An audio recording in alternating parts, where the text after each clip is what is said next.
इस पार्ट में हम लोग थर्ड ऑर्डर के मैट्रिक्स का जो है एडजॉइन निकालना सीखेंगे। ठीक है, जैसे हमने कोई मैट्रिक्स ले लिया ए, तो सब नियम क्या था कि प्रत्येक एलिमेंट का क्या निकालना रहता है, कोफैक्टर। ये हमने यहाँ पे कोफैक्टर निकालना है और इस कोफैक्टर को क्या मान लिए, बी। अब एडजॉइन के लिए क्या करते थे, इसका क्या करते थे, कोफैक्टर का ट्रांसपोज कर देते थे, तो हम लोग को मिल जाता था उसका एडजॉइन। ठीक है, तो अब इसी चीज़ को निकालने का हम लोग सेकंड मेथड जानते हैं। ठीक है, कैसे निकालेंगे भाई, तो जो मैट्रिक्स दिया गया है सबसे पहले उसको हम लोग लिख लेते हैं।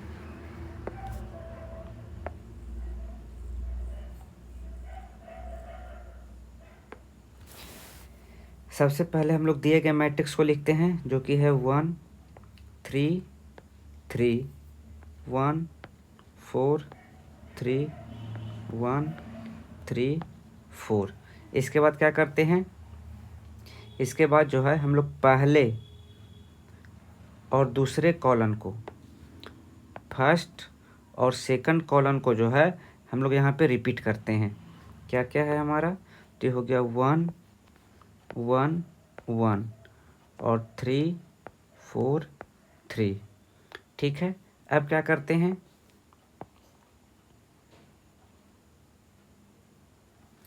तो अब हम लोग जो हैं पहले और दूसरे कॉलम रो को जो है रिपीट करते हैं।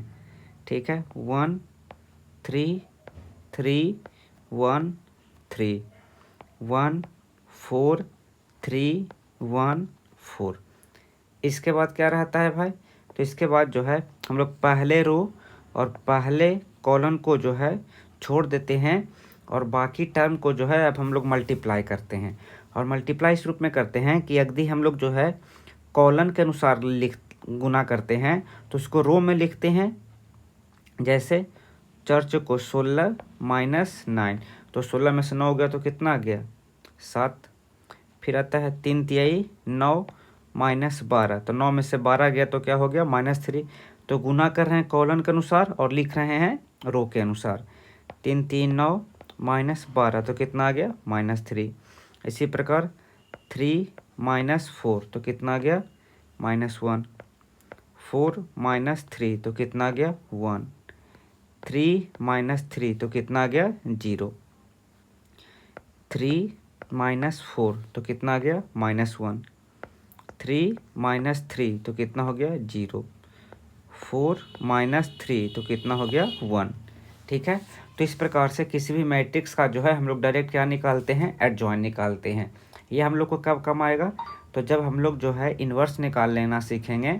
ठीक है, तो उस वक्त हम लोग को ये थर्ड ऑर्डर के मैट्रिक्स का एडजॉइन हम लोग को मदद करेगा उस वक्त। आगे कहता है, ठीक है, क्या है भाई, कि थ्योरम के रूप में है कि यदि A B any given square matrix, A जो है कोई दिया गया स्क्वायर मैट्रिक्स है ऑफ ऑर्डर एन, किस ऑर्डर का है, एन ऑर्डर का है, तब कहता है कि ए इंटू एडजॉइन ऑफ ए बराबर होता है एडजॉइन ऑफ ए इंटू ए, वह बराबर होता है डिटर्मिनेंट ऑफ ए इंटू आई के। ठीक है, अब इसको देखते हैं भाई बारी बारी से। जैसे हमने कोई मैट्रिक्स लिया ए,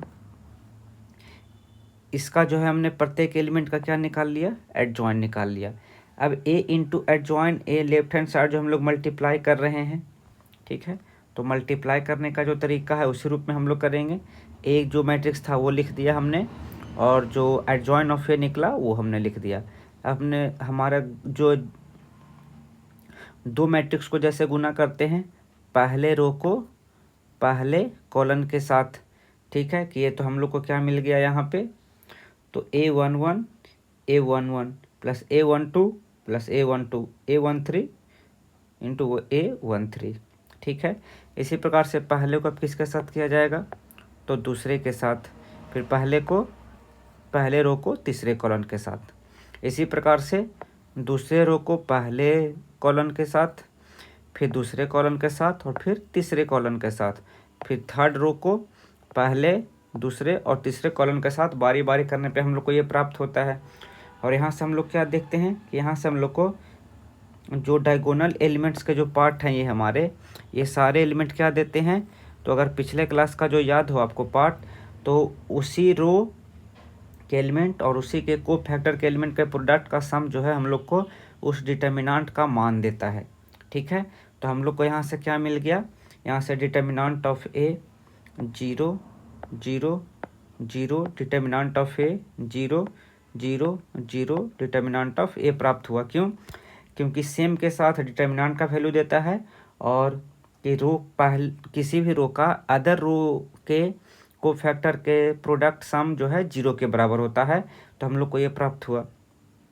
अब मैट्रिक्स में प्रत्येक एलिमेंट से क्या होता है, कॉमन आता है, तो डिटर्मिनेंट ऑफ ए कॉमन लिए तो मिल गया 1 0 0 0 1 0 0 0 1।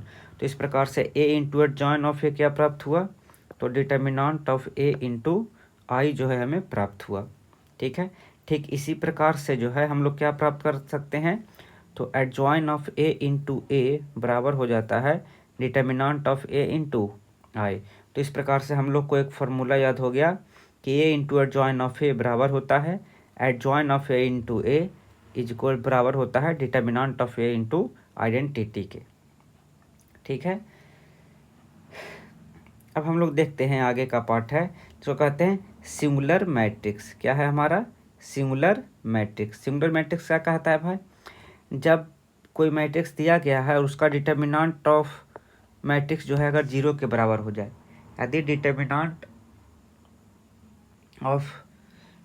यदि उस मैट्रिक्स का डिटर्मिनेंट जो है 0 के इक्वल हो जाता है, तब ऐसे मैट्रिक्स को हम लोग बोलते हैं सिंगुलर मैट्रिक्स। और यदि जो है डिटर्मिनेंट ऑफ ए 0 के इक्वल नहीं होता है, तब वैसे मैट्रिक्स को बोलते हैं नॉन सिंगुलर मैट्रिक्स। ठीक है, तो सिंगुलर कब बोलेंगे, जब डिटर्मिनेंट ऑफ गिवन मैट्रिक्स जो है 0 हो जाएगा तो सिंगुलर मैट्रिक्स, और 0 के इक्वल नहीं होगा तो नॉन सिंगुलर मैट्रिक्स। ठीक है, अगला पॉइंट क्या कहता है कि यदि ए और बी जो है नॉन सिंगुलर मैट्रिक्स हैं सेम ऑर्डर के, तब ए बी और बी ए भी क्या होंगे, वो नॉन सिंगुलर मैट्रिक्स होंगे उसी ऑर्डर के। ठीक है, नेक्स्ट कहता है कि ए इंटू बी मैट्रिक्स का प्रोडक्ट का जो है डिटर्मिनेंट निकालते हैं, तो अब determinant of A into determinant of B के इक्वल हो जाता है। ठीक है, अब हम लोग नोट के रूप में जो है एक पॉइंट देखते हैं कि अगर हम लोग एडजॉइन ए इंटू ए जो बराबर होता है डिटर्मिनेंट ऑफ ए इंटू आई के, ठीक है, तो इसको हम लोग जब इस प्रोसेस से लिखते हैं और अब हम लोग क्या करते हैं कि इस ए एडजॉइन ए इंटू ए का डिटर्मिनेंट निकालते हैं। क्या निकालते हैं, डिटर्मिनेंट। तो दोनों तरफ हम लोग डिटर्मिनेंट का इस्तेमाल करते हैं इस प्रकार से। ठीक है, तो डिटर्मिनेंट एडजॉइन ऑफ ए का डिटर्मिनेंट इंटू एडजॉइन ऑफ ए का डिटर्मिनेंट इंटू डिटर्मिनेंट ऑफ ए बराबर हो गया क्या, तो मैट्रिक्स का नियम कहता है, डिटर्मिनेंट का नियम कहता है कि डिटर्मिनेंट में सिंगल रो और सिंगल कॉलम से अलग अलग जो है कॉमन आता है। ठीक है, मैट्रिक्स में प्रत्येक एलिमेंट के साथ होता था, लेकिन डिटर्मिनेंट में क्या होता है, सिंगल रो या सिंगल कॉलम के साथ क्या होता है, मल्टीप्लाई भी होता है और कॉमन भी होता है। तो पहले रो से हमने डिटर्मिनेंट ऑफ ए कॉमन लिया, फिर सेकंड रो से जो है डिटर्मिनेंट ऑफ ए कॉमन लिया, और थर्ड रो से डिटर्मिनेंट ऑफ ए कॉमन लिया, तो मिल गया हम लोग को डिटर्मिनेंट ऑफ ए का क्यू, और यहाँ पे बच गया हमारा आइडेंटिटी मैट्रिक्स। ठीक है, जो डिटर्मिनेंट फॉर्म में है।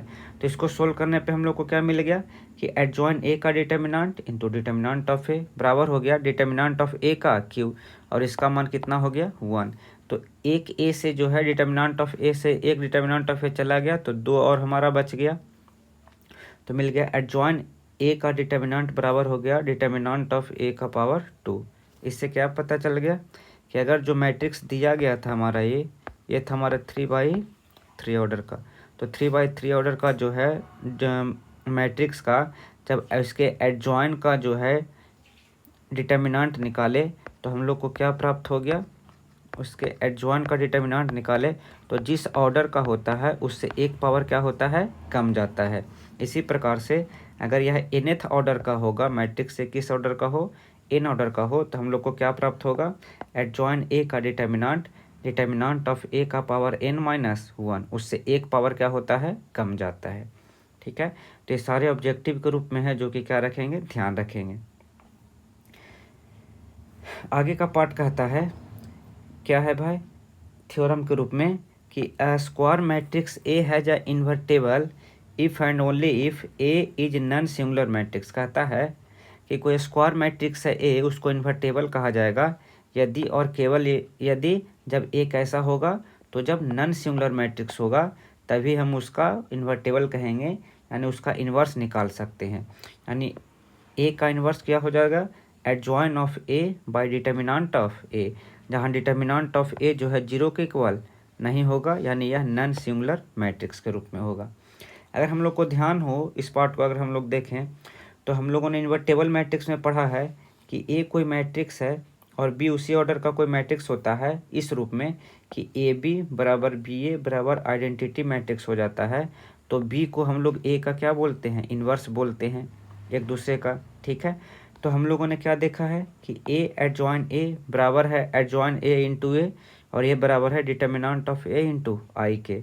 अब हमने क्या किया, इस प्रत्येक टर्म में डिटर्मिनेंट ऑफ ए से जो है भाग दिया।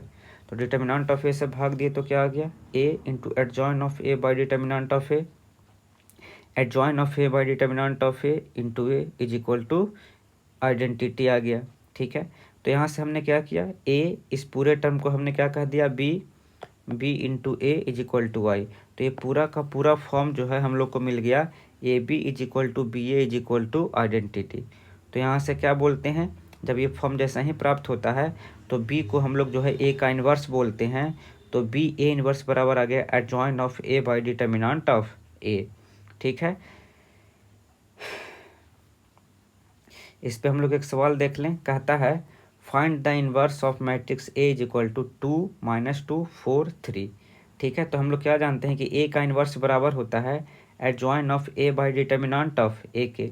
तो सबसे पहले इस मैट्रिक्स का हमने एडजॉइन निकाला, तो एडजॉइन निकाले तो 2/2 ऑर्डर का जो है एडजॉइन निकालना काफ़ी आसान होता है। इसके डायगोनल एलिमेंट को क्या करते हैं, इसका जो डायगोनल एलिमेंट होता है इसको हम लोग इंटरचेंज करते हैं, तो मिल गया 3 और 2, और बाकी जो एलिमेंट बचे होते हैं उसके साइन को चेंज करते हैं। तो -2 से बन गया ये 2 और 4 से बन गया -4। ठीक है, और इसका डिटर्मिनेंट निकाले 2 - 2 4 3 का, तो मिल गया 6 माइनस माइनस प्लस 8, तो आ गया 14 जो कि 0 के इक्वल नहीं है। इसका मतलब हम लोग इसका इन्वर्स निकाल सकते हैं। तो ए इन्वर्स का फॉर्मूला था adjoint A by determinant of A. तो एडजॉइन ए का मान आ गया 3 2 -4 और 2, और बाई डिटर्मिनेंट ऑफ ए कितना है 14। तो ये क्या हो गया हमारा, यह प्राप्त हो गया मैट्रिक्स ए का जो है हम लोग को इन्वर्स। ठीक है, नेक्स्ट कहता है कि ए कोई मैट्रिक्स दिया गया है, तो सबसे पहले तो साबित करना है कि ए स्क्वायर -5a + 7i यह बराबर होगा 0 के। यह इक्वेशन को सेटिस्फाई करेगा, और यदि यह इक्वेशन को सेटिस्फाई करता है तब जो है ए इन्वर्स जो है फाइंड करना है। ठीक है, तो सबसे पहले हम लोग ए इन्वर्स फाइंड करते हैं। तो सबसे पहले हम लोग ए स्क्वायर को फाइंड करते हैं। तो ए स्क्वायर को लिख सकते हैं ए इंटू ए।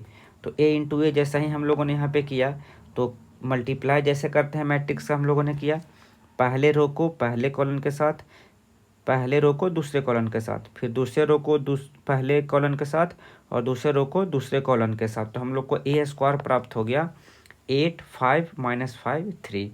ठीक है, अब हम लोगों ने एल एच एस को कंसिडर किया। तो एल एच एस हमारा क्या था, ए स्क्वायर -5a + 7i। ठीक है, ए स्क्वायर का मान अभी अभी निकाले थे जस्ट, तो इसका मान पुट कर दिए, -5 टाइम्स मैट्रिक्स ए जो दिया गया था उसको लिख दिए, +7 टाइम्स आइडेंटिटी मैट्रिक्स उसी ऑर्डर का लेना होता है जिस ऑर्डर का मैट्रिक्स दिया होता है। तो यहाँ पे किस ऑर्डर का था, तो 2/2 ऑर्डर का हमने यहाँ पे कंसिडर किया। इसको सोल्व किए। ठीक है, पहले जैसा था मैट्रिक्स लिख दिए, 5 को सबसे मल्टीप्लाई किए तो आ गया 15, 5 एकम 5, 5 एकम 5 और 5 दूजा 10, और 7 से मल्टीप्लाई किया तो आ गया 7 0 0 7। इसको सोल्व करने पे हम लोग को क्या मिल गया, 0 0 0 0, यानी जो इक्वेशन दिया गया था वह 0 के इक्वल आ गया, मतलब यह इक्वेशन सत्य हो गया। अब हम लोग क्या करते हैं, जैसे ही यह इक्वेशन सत्य हो गया, यानी ए स्क्वायर -5a + 7i इक्वल हो गया 0 के। अब हम लोग क्या करते हैं, इसके प्रत्येक टर्म में जो है प्री में ए इन्वर्स से मल्टीप्लाई करते हैं। तो ए इन्वर्स से मल्टीप्लाई किया तो ए इन्वर्स इंटू ए लिख दिए ए स्क्वायर को, -5 ए इन्वर्स इंटू ए लिख दिया, plus 7 times A inverse into आई, और 0 से किसी भी संख्या में गुना करेंगे तो क्या रहेगा 0। अब इसको हम लोग जो है एसोसिएटिव लॉ का प्रयोग करके लिख सकते हैं, A inverse A into A minus A inverse into ए कितने के इक्वल हो गया, तो आइडेंटिटी के इक्वल हो गया। और यहाँ भी 7 इंटू ए इन्वर्स इंटू आई क्या हो गया, तो ए इन्वर्स हो गया बराबर 0। तो हम लोग को यहाँ से भी क्या मिल गया, A inverse into A identity into A -5 I plus 7 A inverse. ठीक है, तो आई इंटू ए फिर प्राप्त हो गया A -5 I plus 7 A inverse is equal to 0। तो 7 A inverse is equal to हो गया -5 आई, इधर है उधर जाएगा तो प्लस में और माइनस ए। तो यहाँ से हम लोग को प्राप्त हो गया 7 A inverse is equal to 5 times identity matrix minus जो मैट्रिक्स ए था। इसको सोल्व किए तो 7 I is equal to 5005 minus 31 minus 1 2। इधर 7 गुना में इधर आ गया तो भागा में आ गया, तो 1/7 2 माइनस 1 1 3। तो ए इन्वर्स प्राप्त हो गया कितना हम लोग को 2/7 1 माइनस 1/7 1/7 और 3/7। ठीक है, तो उम्मीद करते हैं कि इस प्रकार से हम लोगों ने क्या किया, इस तरह के सवाल ए इन्वर्स कैसे फाइंड करना है वो पता चल गया। आगे देखते हैं हम लोग मैट्रिक्स में application of determinants and matrices. ठीक है, डिटर्मिनेंट और मैट्रिक्स का क्या करते हैं, एप्लीकेशन को देखते हैं। जिसमें पहला हम लोग देखते हैं कंसिस्टेंट सिस्टम। कंसिस्टेंट सिस्टम क्या कहता है, तो वैसा इक्वेशन को हम लोग जो है कंसिस्टेंट कहते हैं, वैसे सिस्टम ऑफ इक्वेशन को कंसिस्टेंट कहते हैं यदि उसका सॉल्यूशन क्या होता है, एग्जिस्ट करता है तो उसको कंसिस्टेंट कहते हैं। यदि उसका जो है सॉल्यूशन एग्जिस्ट नहीं करता है तो उसको हम लोग कहते हैं इनकंसिस्टेंट सिस्टम। ठीक है, तो यहाँ पे हम लोग सवाल के रूप में जो है इसको हम लोग समझते हैं। जैसे हमें 3 इक्वेशन दिया गया है, ठीक है, a1x plus b1y plus c1z is equal to d1। दूसरा इक्वेशन है a2x plus b2y plus c2z is equal to d2। और तीसरा इक्वेशन है a3x plus b3y plus c3z is equal to d3। ठीक है, तो इस टर्म को हम लोग जो है इमेजिन मानते हैं क्या, कि माना कि मैट्रिक्स ए जो का रूप है एक्स बाई जेड के कोफिशिएंट को हम लोग लेते हैं a1 b1 c1 a2 b2 c2 a3 b3 c3। X जो है हम लोग मानते हैं जो वेरिएबल था हमारा एक्स बाई और जेड, और बी जो हम लोग अदर मैट्रिक्स मानते हैं जो हमारे कांस्टेंट टर्म है उसको d1 d2 d3 को। ठीक है, क्योंकि इसको हम लोग जो है लिख सकते हैं किस रूप में लिख सकते हैं भाई, तो A X is equal to B के रूप में, A X is equal to B के रूप में लिख सकते हैं। और इसको सोल्व करके हम लोग किस रूप में लाते हैं, x is equal to A inverse B के रूप में। ठीक है, तो यहाँ से जो ए इनवर्स प्राप्त होता है और उसको बी से मल्टीप्लाई करके हम लोग एक्स बाई जेड का मान निकालते हैं। इसको एक एग्जाम्पल के रूप में समझते हैं। जैसे एग्जाम्पल में हमने लिया क्या भाई, कि solve the system of equation 2x plus 5y is equal to 1 3x plus 2y is equal to 7। ठीक है, तो यहाँ से हमने जो है मैट्रिक्स ए लिख लिया, तो क्या आ गया 2 5 3 2।